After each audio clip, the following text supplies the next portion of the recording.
दशमी के दिन समर्पित की गई शमी का एक पत्ता, महादेव को अगर एक शमी का पत्ता दशमी के दिन समर्पित कर दिया जाता है तो जिंदगी में कभी बेभव और धन की कमी नहीं आती। उसी तरह इस हृदय को शिव तत्व में समाहित कर रखना।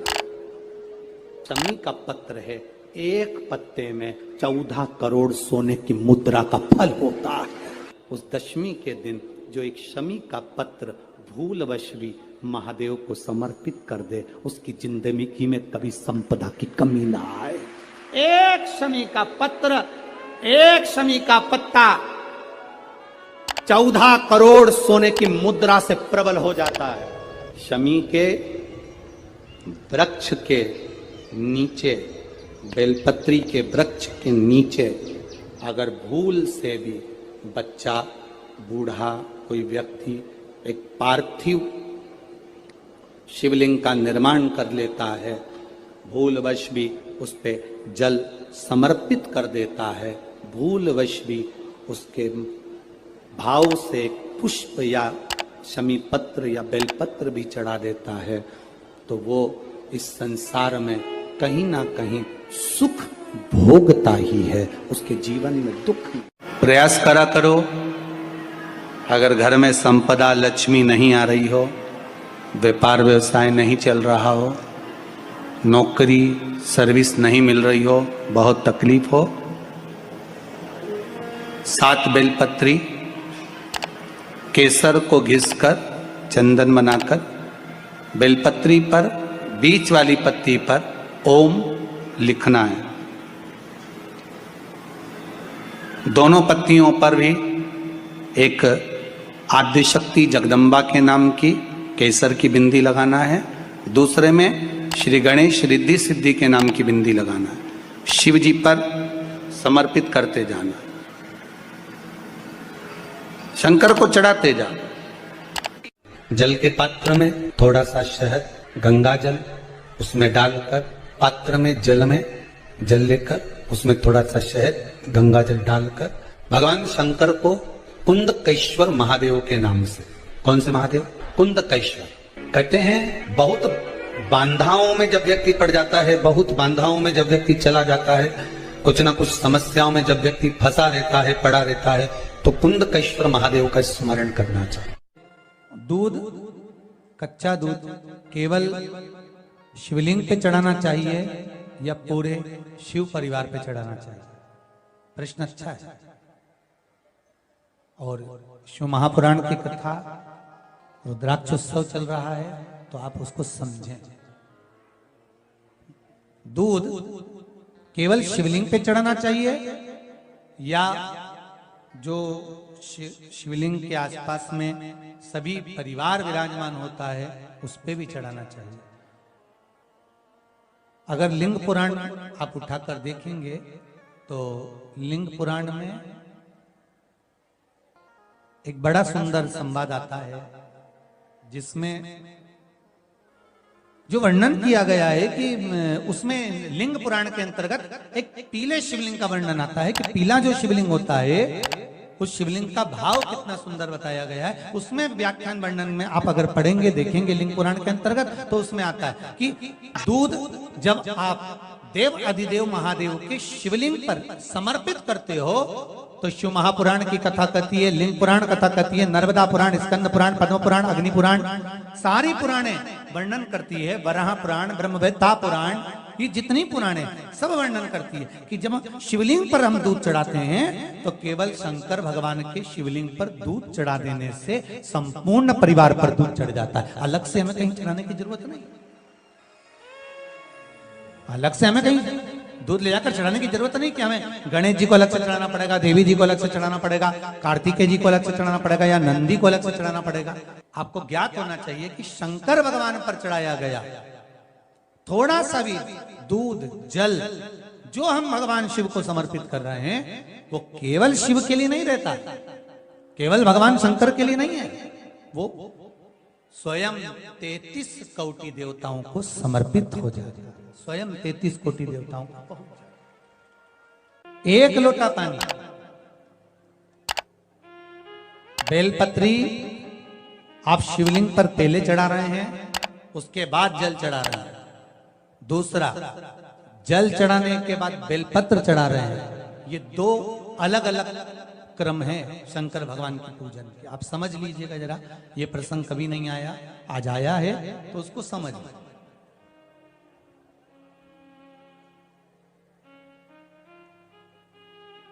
पहले बेलपत्र, उसके बाद में जल जो चढ़ाया जाता है, ये रोग मुक्ति के लिए चढ़ाया जाता है।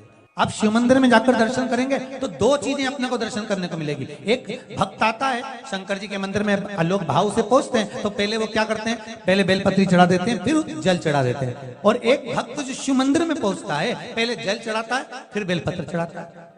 दोनों का अलग अलग क्रम है, दोनों का अलग अलग भाव वर्णन है। पहला, अगर बेलपत्र चढ़ाया है और उसके बाद अगर आप शंकर भगवान पे जल चढ़ा रहे हो तो ये रोग मुक्ति के लिए होता है। जैसे बड़े रोग किसी को हो जाए, रोग किसी को घेर ले, तो वो बेलपत्री चढ़ाने के बाद फिर जल चढ़ाएगा तो उसको रोग थम जाएगा और फिर वो रोग आगे नहीं बढ़ेगा, आगे नहीं बढ़ेगा। रोगों को थामने के लिए बेलपत्री पहले, फिर जल। कुछ कार्य के लिए आप, सिद्धता के लिए आप, अच्छे कार्य के लिए आप, मन की प्रसन्नता के लिए, आनंदता के लिए आप शिव आराधना कर रहे हो, आप शंकर की आराधना कर रहे हो, तो आप जल चढ़ाकर फिर बेलपत्री चढ़ाए, उसका लाभ आनंद में। आपने जल चढ़ाया, उसके बाद बेलपत्र चढ़ाया। बस एक बात का स्मरण आपको होना चाहिए शिव महापुराण का, कि जब भी आप भगवान शंकर को बेलपत्र चढ़ाते हैं, बेलपत्र समर्पित करते हैं, बेलपत्र समर्पित करते समय प्रयास करा करें कि ये बेलपत्र को जब भी आप समर्पित करें, प्रयास करें कि बीच की जो पत्ती होती है बेलपत्र की, मध्य की जो पत्ती होती है, उसको अंगुष्ठ से पकड़ा जाए। उसके बाद में आप फिर बेलपत्री को शिव पर समर्पित करें, प्रयास करें। बेलपत्र जो हम भगवान शंकर को समर्पित करते हैं, उसका मध्य जो भाग होता है, बेलपत्री का जो 3 देवताओं का मध्य जो भाग होता है, उसको पकड़कर बेलपत्री को शिव को समर्पित।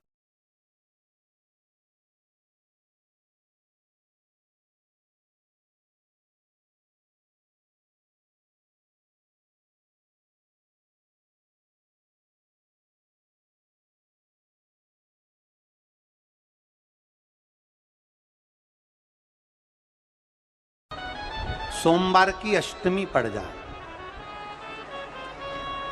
क्या पड़ जाए सोमवार की, जम के बोलो जरा, अष्टमी। या तो सोमवार की अष्टमी पड़ जाए, या हर महीने शिवरात्रि आती है, हर महीने आती है, या तो सोमवार की अष्टमी पड़ जाए या फिर सोमवार की शिवरात्रि पड़ जाए, हर महीने आती है। प्रयास करना, थोड़ा सा दूध, देसी गाय का थोड़ा सा दूध अगर प्राप्त हो जाए, बेलपत्री के पत्ते से दूध कटोरी में लेकर, मात्र बेलपत्री के पत्रे से एक एक बूंद, अगर दूध आप एक बूंद अगर ज्यादा ना मिला हो, एक चम्मच भी अगर आपको दूध देसी गाय का मिल गया हो, और सोमवार की अष्टमी पड़ जाए या सोमवार की, जम के बोलो, शिवरात्रि पड़ जाए, उसमें केवल अगर देसी गाय का दूध मिल जाए, जर्सी गाय का नहीं हो, देसी गाय का अगर दूध मिल जाए, बेलपत्री के पत्ते से, तुम्हारे घर के अंदर अगर शिवलिंग है या मंदिर में शिवलिंग है या तुम्हारे नजदीक में कोई शिवलिंग है, उस पर बूंद बूंद, एक एक बूंद अगर शिवलिंग पर दूध समर्पित कर रहे हो, श्री शिवाय नमस्तुभ्यम, नमः शिवाय, या षडाक्षर मंत्र ओम नमः शिवाय, या 33 अक्षर का मंत्र महामृत्युंजय मंत्र, इसका स्मरण कर कर शिव जी पर देसी गाय का दूध समर्पित कर कर इस बेलपत्री को अशोक सुंदरी वाली जगह पर अगर आप समर्पित कर देते हैं, फिर आप जिस भी चीज के लिए अप्लाई करें, मेरा देवाधिदेव महादेव आपका हाथ पकड़कर खींचकर आगे बढ़ा ही दे। मेहनत करना,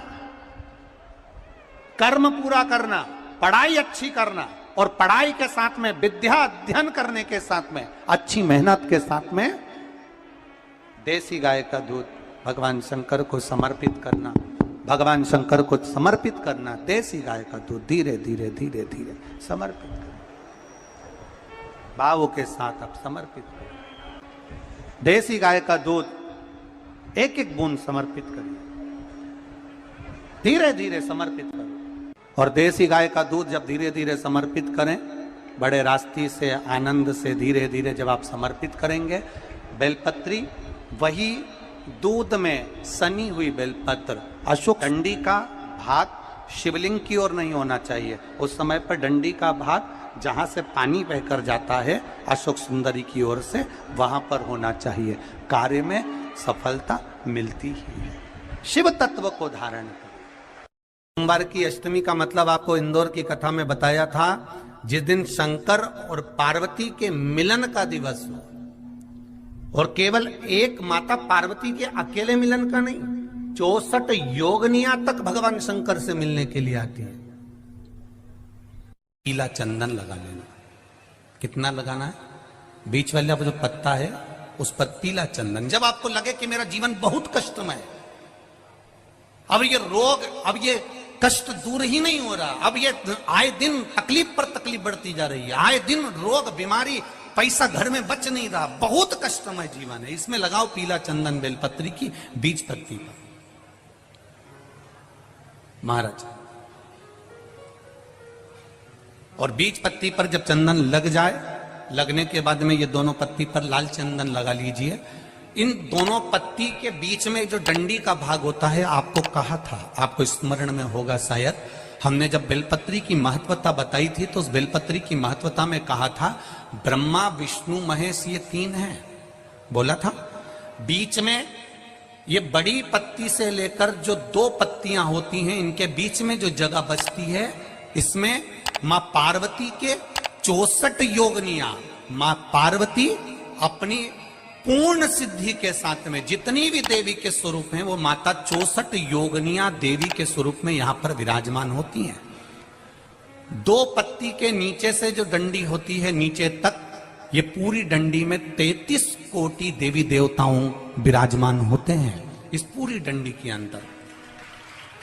तो ये बीच वाली पत्ती है, ये जो बीच वाली पत्ती का जो भाग होता है, इस पत्ती के भाग में शहद का प्रयोग कर कर, यहां पीला चंदन, लाल चंदन, लाल चंदन, शहद का प्रयोग कर कर, इसी तरह से पकड़कर ये बेलपत्री की जो डंडी है वो अशोक सुंदरी पर जब आप समर्पित करें, तो जहां से जल बहता है उस ओर पर इस पत्ती को चढ़ाकर केवल आपके हृदय की बात कहकर देवाधिदेव महादेव से कोई भी शिव जी का मंत्र, पंचाक्षर नमः शिवाय, षडाक्षर ओम नमः शिवाय, श्री शिवाय नमस्तुभ्यम, या महामृत्युंजय मंत्र, जो शिव का मंत्र हो आपके पास में, उसको बोलते हुए देवाधिदेव महादेव को धीरे धीरे जल की धार चढ़ाना प्रारंभ करो।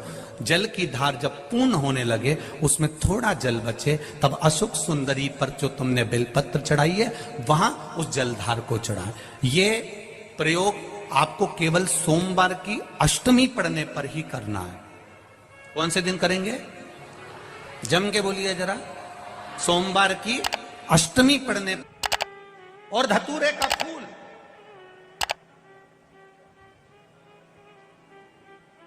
कांटे वाला धतूरा, और उसमें लगने वाला एक पुष्प। आस्था चैनल पर आप लोग देख रहे होंगे धतूरे के फूल का दर्शन। धतूरा और धतूरे का पुष्प, छोटा सा पौधा है, ज्यादा बड़ा नहीं है, कांटा लग रहा है, धतूरा लग रहा है, और उसमें भी साधारण धतूरा नहीं, जिस धतूरे के नीचे की डंडी लाल कलर की होती है, अगर वो सोमवार की अष्टमी को देवाधिदेव महादेव को समर्पित करी जाती है, तो उसके घर में कभी संपदा की कमी नहीं होती है। वो धतूरा है, साधारण नहीं है। धतूरे में भी लाल डंडी, जैसे धतूरा गोल होता है, उसके नीचे एक छोटी सी डंडी, देखा है आप लोगों ने? अरे देखी कि नहीं देखी? बोलो, धतूरा देखा है ना? धतूरे के अंदर एक नीचे छोटी सी डंडी होती है, जब तोड़ोगे तो वो डंडी का कलर अगर लाल है वो डंडी का कलर अगर लाल है, और कभी हम तो कहेंगे जैसे बड़ी बीमारी जिसको हो जाती है, लीवर, किडनी, कैंसर आदि का आदि बड़ी बीमारियों से जो जूझ रहा होता है, प्रयास करो, प्रयास महामृत्युंजय का जाप कर कर, महामृत्युंजय का स्मरण कर कर, एक लाल डंडी का धतूरा प्रयास करना, एक धतूरा मिल जाए या 5 धतूरे मिल जाए किसी भी एकांतेश्वर महादेव पर, जो शिव मंदिर एकांत में हो, जहां कोई जाता आता नहीं हो। वैसे तो अब बहुत मुश्किल है कि ऐसा मंदिर मिल जाए जहां कोई जाता आता नहीं हो, पहले की बात दूसरी है, अब बात दूसरी है। फिर भी कहीं आप रोड पे से निकल रहे हो, एकांतेश्वर महादेव अगर आपका दिख जाए, बहुत बीमारियों से ग्रसित हो, तो भी महामृत्युंजय जाप का स्मरण कर कर या किसी विद्वत ब्राह्मण जन से महामृत्युंजय मंत्र का जाप कराकर, या भगवान शिव के मंत्र का जाप स्वयं कर कर, वो भी ना बने तो पंचाक्षर मंत्र नमः शिवाय, षडाक्षर मंत्र ओम नमः शिवाय, या श्री शिवाय नमस्तुभ्यम जप कर वो लाल डंडी का धतूरा 5 एकांतेश्वर महादेव को आप समर्पित कर सकते हो। रोग थम जाएगा, जो दवाई खाओगे वो शरीर को लगना प्रारंभ हो जाएगी और आप स्वस्थ में होने वाली थी सावन की पहली, और मालूम पड़ा कि वो कथा छत्तीसगढ़ की पवित्र धरा पर है। अर्थात भजन का बल, भक्ति का बल, स्मरण, ये सब खींच कर लाते हैं। चुंबक देखिए आप लोगों ने, वो चुंबक को गंगा में रस्सी बांधकर गोताखोर डालते हैं और उसमें चिपकने वाला जो भी सामान होता है वो चिपक जाता है। लकड़ी नहीं चिपकती, कपड़ा नहीं चिपकता, प्लास्टिक नहीं चिपकता। वो चुंबक में जो चुंबकीय तत्व होते हैं वही चिपकते हैं।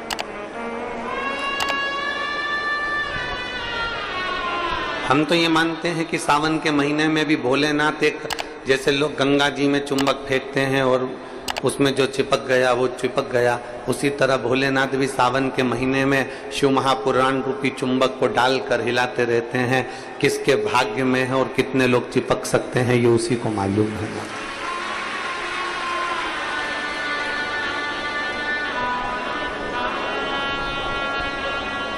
72 साल बाद ऐसा सावन आया है, और उस सावन में अगर भगवान की विरल भक्ति हमारे मुख से हो रही है, भजन हमारे मुख से हो रहा है, कीर्तन हमारे मुख से हो रहा है, तो आप और हम तो सब शिव के चरणों के दास हैं।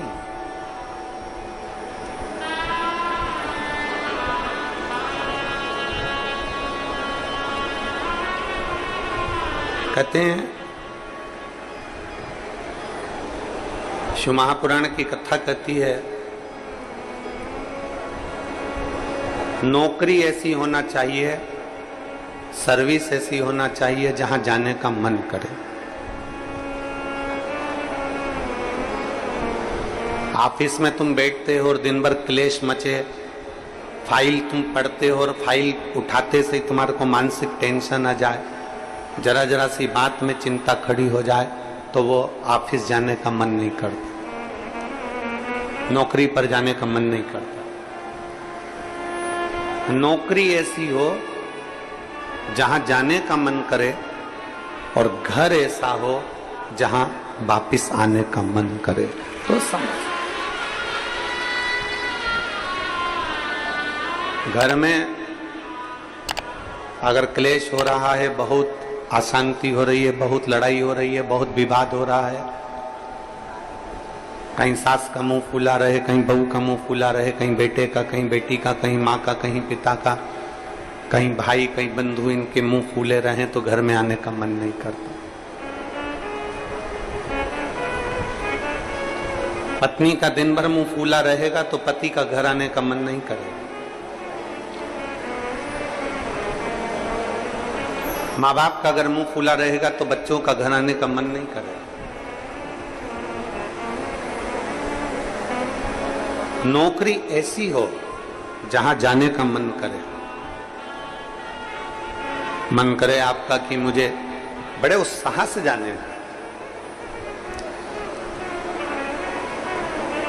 एक प्रश्न आपसे पूछते हैं, उम्मीद है कि आप लोग उत्तर अच्छा देंगे। हमने भी पढ़ाई करी, आपने भी पढ़ाई करी, हमने भी विद्याध्ययन करा, आपने भी विद्याध्ययन करा। जब स्कूल में पढ़ते थे, मैथ का सब्जेक्ट आता या साइंस का आता, इंग्लिश का आता, कोई सब्जेक्ट जब सामने आता तो कोई टीचर इतना अच्छा होता था कि उसके सब्जेक्ट में भले मन ना लगे पर उसके सब्जेक्ट में बैठने का मन जरूर करता था। बोलो सही है कि गलत? बोलो सही है कि गलत? और कोई टीचर ऐसा होता था कि उसके सब्जेक्ट में जाने का मन नहीं करता था।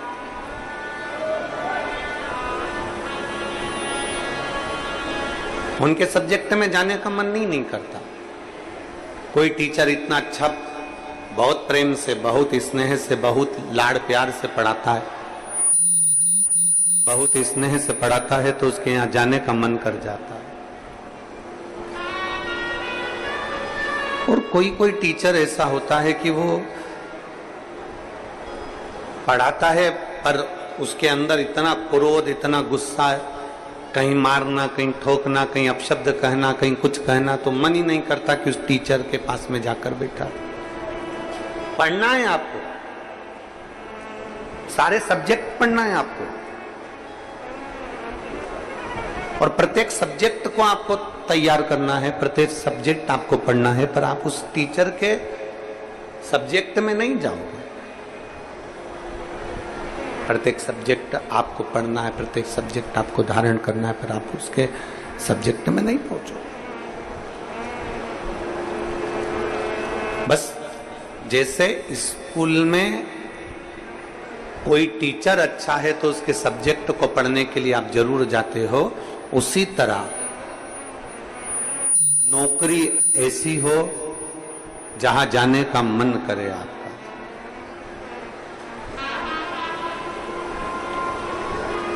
नौकरी ऐसी होना चाहिए जहां तुम्हारा जाने का मन करे, जहां तुम्हारा बार बार मन करे, 5 भी बज जाए ना तो भी मन करे कि थोड़ा आधे घंटे और काम कर लूं, 1 घंटे और काम कर लूं, 15-20 मिनट और काम कर लूं। नौकरी अगर अच्छी है तो तुम्हारा जाने का मन बड़ा करेगा और वहां बैठने का भी मन करेगा। तो शास्त्र कहता है कि नौकरी ऐसी हो जहां तुम्हारा जाने का मन करे, और घर ऐसा हो जहां पर सब प्रेम से रहते हो, तो नौकरी से और दुकान से घर आने का मन करे, तो समझ लो कि तुम्हारा घर श्रेष्ठ है। तो समझिए कि उसमें तुम्हारी श्रेष्ठता है।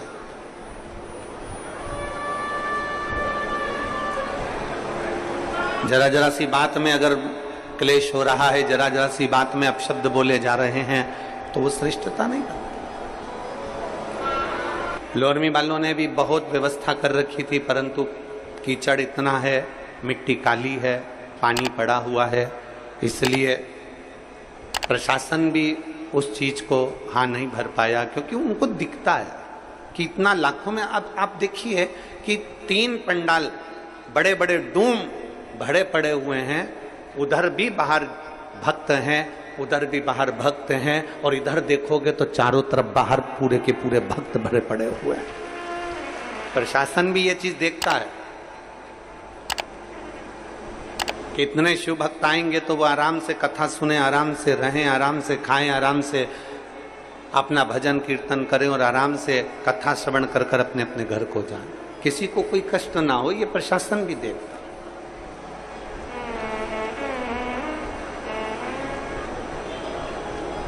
21,600 श्वास में से 21,600 श्वास जो चल रही है, उसमें से जितनी श्वास हम परमात्मा को दे सकते हैं उतना दीजिए। हम जितना भजन कर सकते हैं उतना भजन करें।